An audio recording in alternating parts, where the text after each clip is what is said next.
One day of distraction robbed a great destiny that should have shook the whole world. It is a dangerous thing to allow distraction into your life. If you allow it, it will rob you of your destiny. Number two, distraction will make you lose your gifts and your inheritances. 1 Kings 20 verse 39 to 40. The prophet told a parable. He went to the king and told him, "My lord, as I was in battle, a man walked up to me and gave me a servant to keep. He said, but as I was busy here and there, I lost him." And the king told him, "You have judged yourself. Your life will be taken in exchange of that which you have lost." There are people today that few years ago, they were prophetic. If they looked at you and told you tomorrow a door will open, whether you believe it or not, the door will open. If they looked at you and said, "Don't go here, go here, and you will prosper," if you go, even if they carried your name to a shrine, you will still prosper. But 5 years later, they have lost it. Precious things are lost by distraction. When Satan shoots distraction in your life, he's either attacking your destiny or he's attacking the things God has committed to you. I know somebody who used to have a very sharp cutting edge utterance. When he's talking, everybody keeps quiet. You must listen, and if you listen, your heart will burn. Few years down the line, he started befriending ladies. When you talk, you say, "What do you mean? We are brothers and sisters." Brothers and sisters. 4 sisters are cooking every day for you. Brothers and sisters hugging, and you know this is lost at work, but we are brothers and sisters. Give yourself a holy kiss. He gave himself holy kiss until he cast himself out of holiness. And today, nobody listens. Have you not gone on the internet before? You see somebody who has 4 million followers, and he puts a message online, you see 30 views. Once upon a time, the nations listened to him, but he has lost what was inside him that made the nation to listen. So the page still has 4 million followers who don't care what he's saying, and so he has lost the power to address the nations, because distraction can rob you of what God has given you. Not because God will take it back, but because your soul cannot ascend to the realm where you operate that gift anymore. Because everything of the spirit is at a height. It's when your soul ascends that you touch it. But when you become distracted, it becomes difficult to climb up and function from Zion. Number 3, danger of distraction is that distraction opens the door to sin. 2 Samuel chapter 11 verse 1 to 2. The Bible said, in the days that king went to war, David sat at his balcony wandering around, and he looked upon a naked woman. That was when the crisis and calamity of his family began from. If he had gone to war, if he was not on the balcony looking around, he wouldn't have ended up in immorality. You look at yourself every evening, you say, let's go and sit on that street. That same street where there is a beer parlor. That same street where harlots are moving on the streets. That same street where they are playing every worldly song. That's where you want to take fresh air. A point will come, you will say, let's look at what is even happening inside there. And then you will go to look at, they will carry you out in the coffin. No sin begins as sin. Every sin started on a slippery slope that men foolishly stood on, and they realized they couldn't stand, and they were drawn into it. Number 4, danger of distraction is that distraction makes you to lose opportunities and divine visitation. Oh, when I studied about the man at the pool of Bethesda, I wept. So what could be addressed in one day, somebody can look for it for 38 years. That means time is not the issue. It is you missing Kairos moments that is the issue. That thing that man suffered for 38 years. He had no business suffering for 38 years. But you know what his problem was? When the water is stirred, he could not enter. Do you notice that even when Jesus came to him, he almost missed that opportunity? Jesus asked him, son, will thou be made whole? What is the answer? Yes, Lord. He entered stories. He started talking. I have no man. When the water is stirred, there's nobody to carry me. Somebody enters before I enter. And he was talking. Jesus had to shut him up. So you discover the man did not miss the water because there was nobody. He missed the water because he was distracted. He couldn't discern the moment of visitation. And if you miss your visitation, your life ends up in calamity. In Luke 19:44, the Bible said Jesus wept over the city. And what was his cry? He said, you do not know the time of your visitation. There are many people who are looking at me here that have had more opportunities than the greatest men in this country. Abraham Lincoln said, I will study and wait. He said the opportunity will come. You give yourself to distraction. I know a young man those days in the university, sir. Even when we are writing exam, this guy will play PST money, Pro Evolution Soccer, and then he will come to class and be looking for who to copy from. This was a very intelligent young man. In fact, his father was a senior director somewhere. He would have given him a job with ease. But the guy wasted his opportune moment on top of video game. And then you ask many naive young people, they say, is it a sin? No, it's not a sin. But when you continue, after a while, you will serve your genius, because you will pay for your distraction. You know, the way life works is that we live in cycles. Some of us, our cycles are 3 years, some is 5 years, some is 7 years, some is 10 years. Satan does not come every time. He waits for your kairos moment. So you can be fasting 40 days fast every three months. You are doing it. One year passes, 2 years pass. When you come into the 5th year, that is your year of visitation, then Satan begins to plot traps. Suddenly you go to work, they show you a juicy opportunity and say all you need to do is to add 2 zeros and we will share the money. Suddenly somebody calls you and you check which number is this, and they say it's Victor. Have you forgotten me? Where were you 4 years ago? That is where one Linda will call you from nowhere and say, I'm in town. Is this the first time you are coming to town? And then one moment of distraction will waste the 4 years of preparation. And then your life becomes an abomination. A point will come, even you will be tired of living, because life will become a plague. Not because God does not love you, not because God does not care, but because you have lost too many opportunities. And so a point comes, even you give up on life. Ask those you see making impact. They will tell you they were not the best. If they are honest, they will always tell you a friend that was more gifted. They will always tell you a friend that was more anointed. They will always tell you a colleague that was more intelligent. But why did they come? They remain focused. Many times I fear for gifted people. They are always never stable.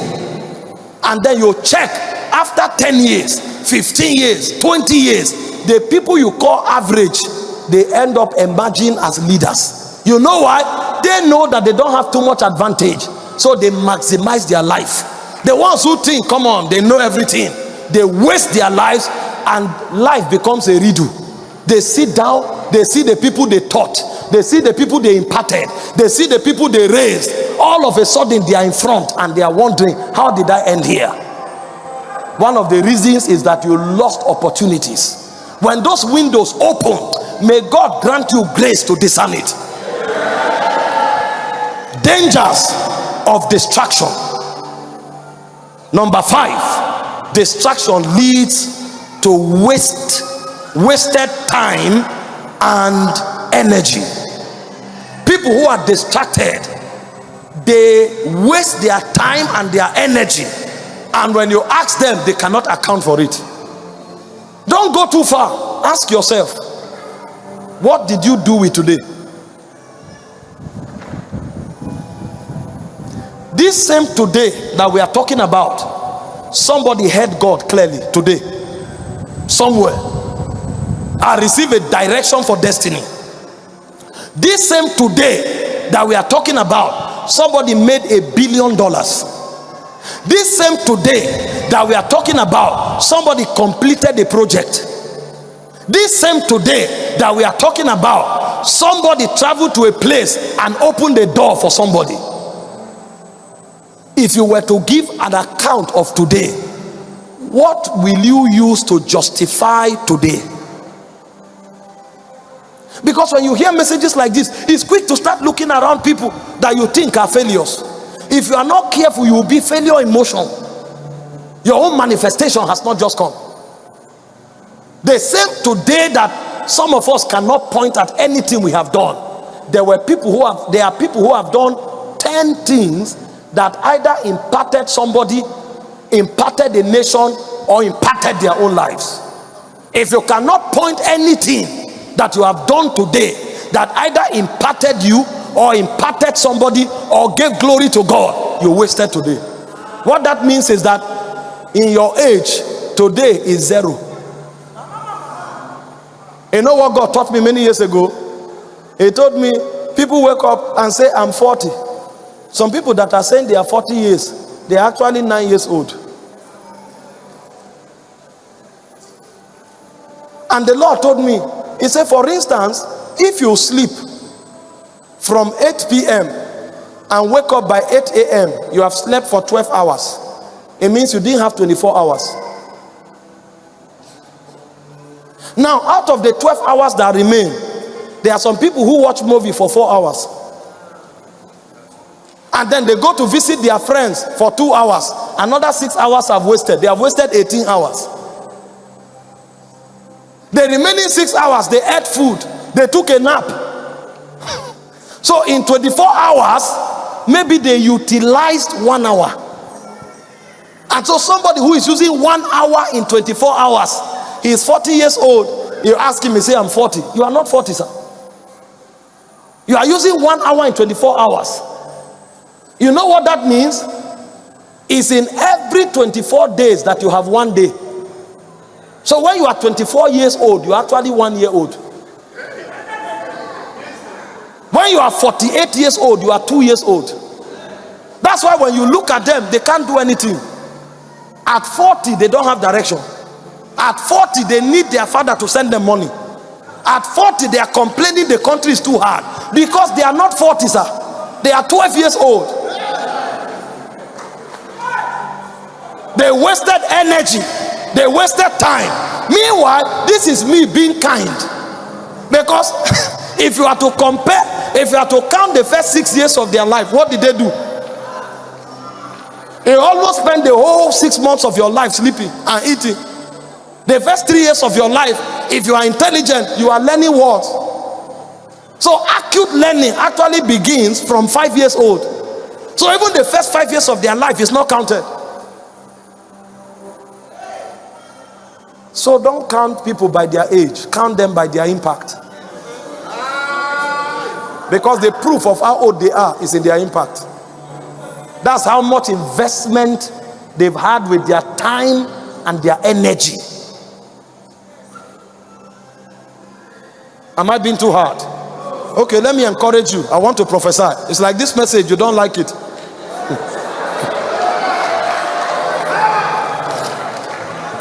You see a young lady, she's praying.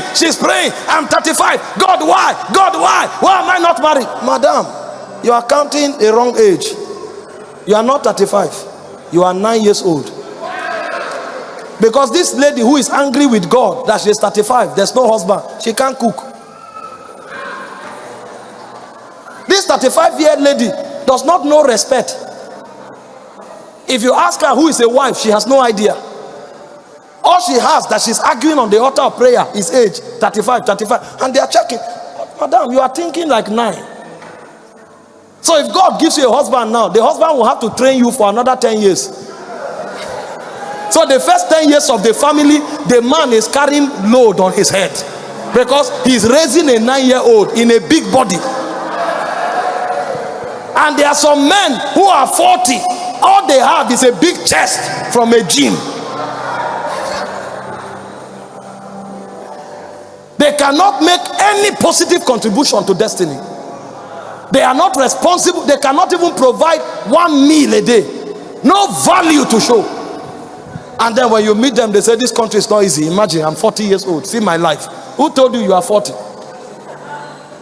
You are 8 years old, sir. Ah, hey, hey, ah, ah, ah, ah, ah, hey, hey,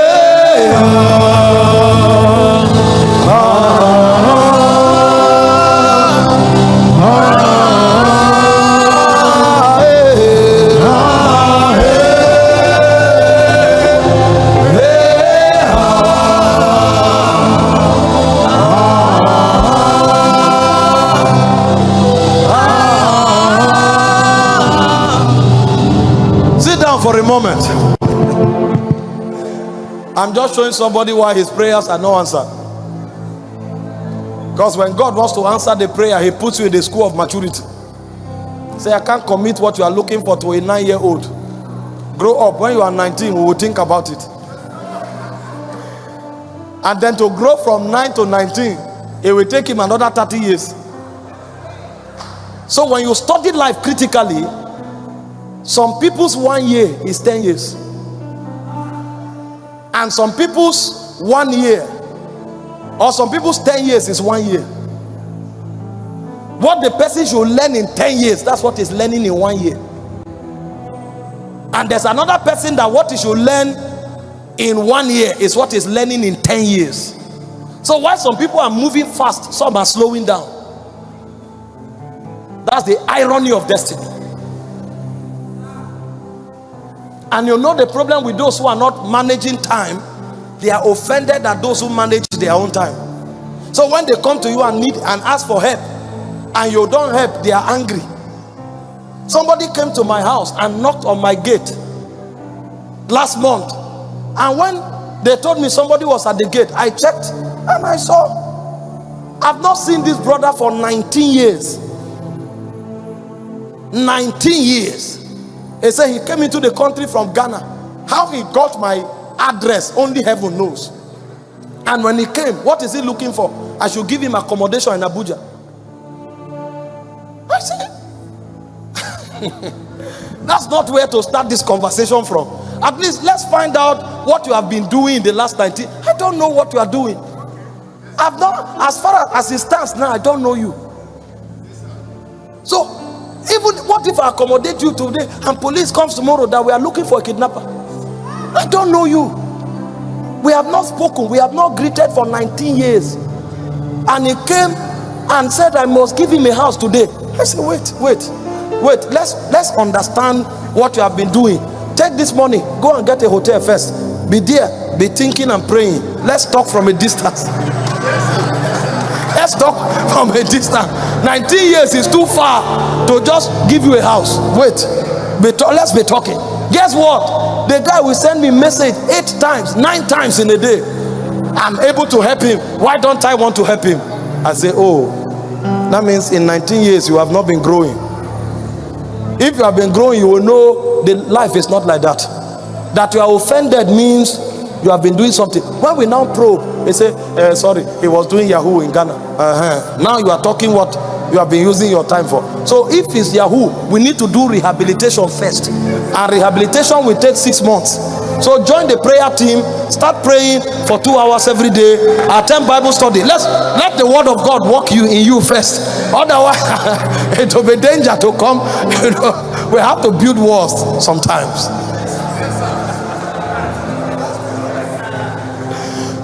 People don't grow. If a child begs you for food and you say wait, he starts crying. He's angry at you. As far as it's concerned, when they say food must come. My children are learning how to speak now. One is 1 year 4 months. Sometimes he just wakes up from bed and say water. He if you don't have a bottle of water immediately and give him in 3 seconds, he starts crying and is angry because he just woke up. He said, water must come. There are times when he wakes up, he says, food. If he says it 3 times and you don't rush quickly,